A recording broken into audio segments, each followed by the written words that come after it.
అండి, నేను మీ Amrutha. Welcome back to my channel.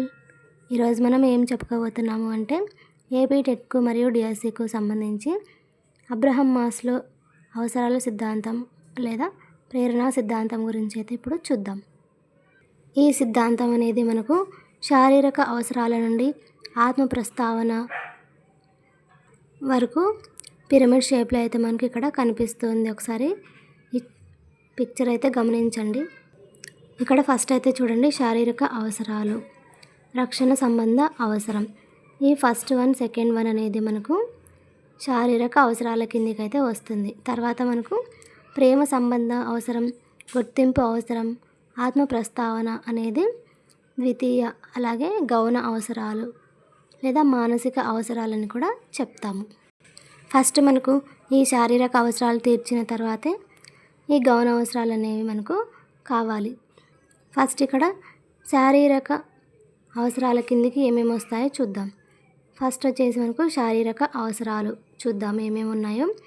గాలి, నీరు, ఆహారం, నిద్ర, విసర్జన, అలాగే సెక్స్, పితృమాతృ ప్రవృత్తులు, ఇవన్నీ మనకు శారీరక అవసరాల కిందకైతే వస్తాయి. సో ఫస్ట్ గాలి, నీరు, ఆహారం, నిద్ర ఇవన్నీ ఉంటేనే మనకు తర్వాత ఇంకొక అవసరాలు అనేది ఏర్పడతాయి.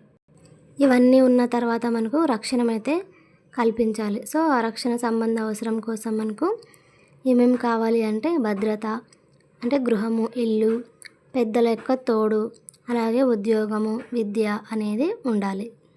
ఇక్కడ మనకు ఇల్లు, భద్రత, పెద్దల తోడు ఇవన్నీ ఉండాలి అంటే మనకు ఫస్ట్ ఉద్యోగం అనేది ఉండాలి. సో ఉద్యోగం చేసుకుంటూ ఇల్లును సంపాదించడం, అలాగే ఇల్లు కట్టుకోవడం అనేది చేస్తూ ఉంటాం. ఈ రెండు మనకు శారీరక లేదా ప్రాథమిక అవసరాలుగా పిలువబడతాయి అన్నమాట. ఇవి రెండు మనకు శారీరక మనుగడకు చాలా ముఖ్యమైనవని చెప్తాం.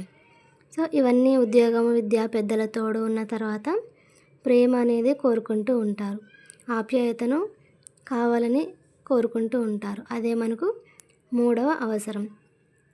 ఇది ద్వితీయ లేదా గౌణ అవసరం కిందకైతే వస్తుంది. ప్రేమ సంబంధ అవసరం అని చెప్తాం.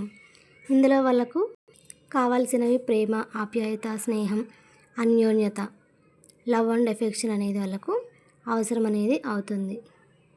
ఈ ప్రేమ, ఆప్యాయత, స్నేహము, అన్యోన్యత అనేది వాళ్ళ యొక్క ఫ్రెండ్స్, ఫ్యామిలీస్, రిలేటివ్స్ వాళ్ళలో చూసుకుంటూ ఉంటారు. సో ఇదంతా అయిపోయిన తర్వాత లాస్ట్లో గుర్తింపు అనేది కోరుకుంటూ ఉంటారు. సమాజం నుండి ఒక స్టేటస్ అనేది రావాలి, నేను ఈ సిచ్యువేషన్లో ఉండాలి అని దాన్ని కోరుకుంటూ ఉంటారు. ఇది కూడా మనకు గౌణ అవసరం కిందకే వస్తుంది.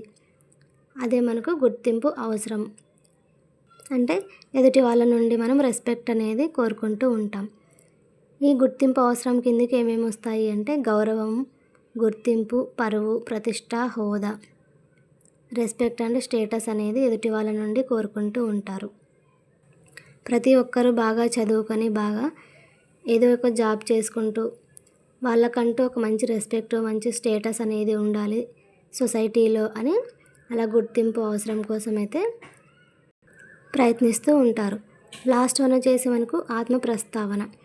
ఈ గుర్తింపు, పరువు, ప్రతిష్ట ఇవన్నీ అయిపోయిన తర్వాత ఎలాంటి ఆశలు, అవసరాలు ఏం లేకుండా నిస్వార్థ సేవ, నియమాలు, నీతిగా బతకడం, ఆత్మ సంతృప్తి, సమాజ శ్రేయస్సు కోసం పాటుపడడం ఇవన్నీ మనకు ఆత్మ ప్రస్తావన. అంటే వేరే వాళ్ళు చెప్పుకోకుండా మనంతటా మనమే నీతిగా బతకడం, అబద్ధాలు చెప్పుకోకుండా నీతి నియమాలను పాటిస్తూ ఉండడం, అందరికీ సేవ చేస్తూ ఉండడం సమాజంలో. ఈ ఆత్మ ప్రస్తావన అనేది వాళ్ళ యొక్క ఆత్మ సంతృప్తి కోసం అయితే చేస్తూ ఉంటారు. ఈ సమాజ శ్రేయస్సు కోసం ఏదో ఒకటి చేయాలి సమాజానికి అని ప్రేరేపిస్తూ ఉంటారు. ఇందులో మనకు అత్యున్నతమైన అవసరం ఏది అంటే సెల్ఫ్ ఎస్టీమ్, ఆత్మ ప్రస్తావనగా చెప్తాం మనం.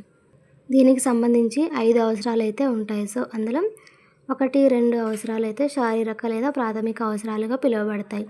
3, 4, 5 అవసరాలు ద్వితీయ లేదా గౌణ అవసరాలుగా పిలువబడతాయి. దీన్ని అబ్రహం మాస్లో ఎలా పోల్చారు అంటే నిచ్చెనలోని మెట్లతో అయితే పోల్చడం జరిగింది. అలాగే ఇక్కడ చూడండి, ఆత్మ ప్రస్తావనను ఫస్ట్ టైం చెప్పిన వ్యక్తి మనకు ఎవరు అంటే ఇక్కడ కర్ట్ గోల్ట్ స్టీన్, కర్ట్ గోల్డ్ స్టీన్ అనే ఆయన మనకు ఈ ఆత్మ ప్రస్తావన గురించి అయితే చెప్పడం జరిగింది. దీనిపైన మనకు ప్రతి టెట్లో క్వశ్చన్స్ అనేవి వస్తూ ఉంటాయి. ఎలా వస్తాయంటే గౌన అవసరాలు ఏవి, శారీరక అవసరాలు ఏవి అని అలా ఇవ్వచ్చు. లేదా ఎగ్జాంపుల్స్ ఇచ్చేసి ఇవి ఏ అవసరానికి చెందినవి, భద్రతా, గృహము, పెద్దల తోడు, ఉద్యోగం, విద్య ఇది ఏ అవసరం కిందికి వస్తుంది అలా అయినా ఇవ్వచ్చు. అలాగే ఈ అవసరాల సిద్ధాంతాన్ని ఎవరిచ్చారు అని అలా అడగచ్చు. ఇలా క్వశ్చన్స్ అనేవి రకరకాలుగా అడగడం అయితే జరుగుతూ ఉంటుంది. సో ఈ టాపిక్ అనేది మనకు టెట్కు మరియు డిఎస్సికు చాలా ఇంపార్టెంట్. ఈ క్లాస్ అయితే మిస్ అవ్వద్దండి. ఇలాంటి మరిన్ని వీడియోల కోసం మన ఛానల్ని అయితే సబ్స్క్రైబ్ చేసుకోండి. వీడియో ఎండ్ వరకు చూడండి. నచ్చితే ఒక లైక్ అయితే చేసేయండి. అలాగే మీ ఫ్రెండ్స్కు షేర్ కూడా చేయండి. Thanks for watching.